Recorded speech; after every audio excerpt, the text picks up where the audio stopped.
Shefeed football പിക്സിലേക്ക് ഏവർക്കും സ്വാഗതം.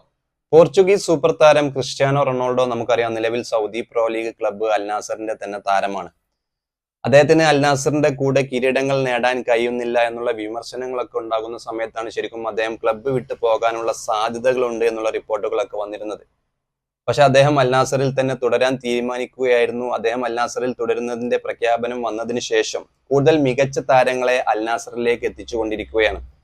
ജാവോ ഫിലിക്സ് അടക്കമുള്ള താരങ്ങളും കൂടാതെ ജോർജ് ജീസസ് എന്ന ഒരു മികച്ച പരിശീലകൻ, മുമ്പ് അൽ ഹിലാലിന്റെ പരിശീലകനായിരുന്ന ജോർജ് ജീസസിനൊക്കെ എത്തിക്കുന്നു. അൽ നസർ ഇത്തവണ കിരീടം നേടണമെന്ന് ഉറപ്പിച്ച് തന്നെ കൂടുതൽ താരങ്ങളെയും മികച്ച പരിശീലകനെയും ഒക്കെ ക്ലബ്ബിൽ എത്തിച്ചു കഴിഞ്ഞു.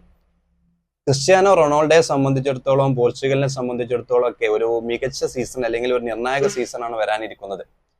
2026 ഫിഫ വേൾഡ് കപ്പിലേക്ക് പോർച്ചുഗൽ കിരീട ഫേവറേറ്റുകളായിട്ടാണ് വരാനുള്ള സാധ്യത. നമുക്കറിയാം UEFA നാഷൻസ് ലീഗിലൊക്കെ അവർ കാഴ്ചവെച്ച പ്രകടനം.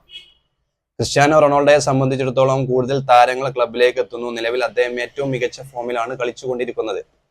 ഈ ഒരു സീസണിൽ അൽ നാസറിന്റെ കൂടെ കിരീടം നേടാൻ കഴിയുകയും അതുപോലെ തന്നെ 2026 ഫിഫ വേൾഡ് കപ്പിൽ ഒരു കിരീടത്തോട് കൂടി, ശരിക്കും 2022 FIFA world cup Lionel Messi നേടിയ പോലെ 2026 ഫിഫ വേൾഡ് കപ്പ് പോർച്ചുഗൽ ദേശീയ ടീമിന് വേണ്ടി ക്രിസ്ത്യാനോ റൊണാൾഡോക്ക് നേടാൻ കഴിയുന്ന അല്ലെങ്കിൽ അങ്ങനെയുള്ള സാഹചര്യമാണ് നിലവിലുള്ളത്.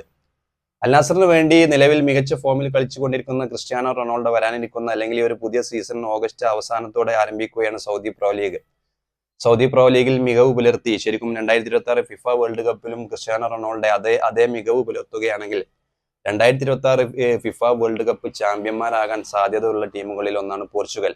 ഇത്തവണ സാഹചര്യങ്ങളെല്ലാം അനുകൂലമാണ്. കാര്യങ്ങൾ കൂടുതൽ എളുപ്പമാണ് ക്രിസ്ത്യാനോക്ക്.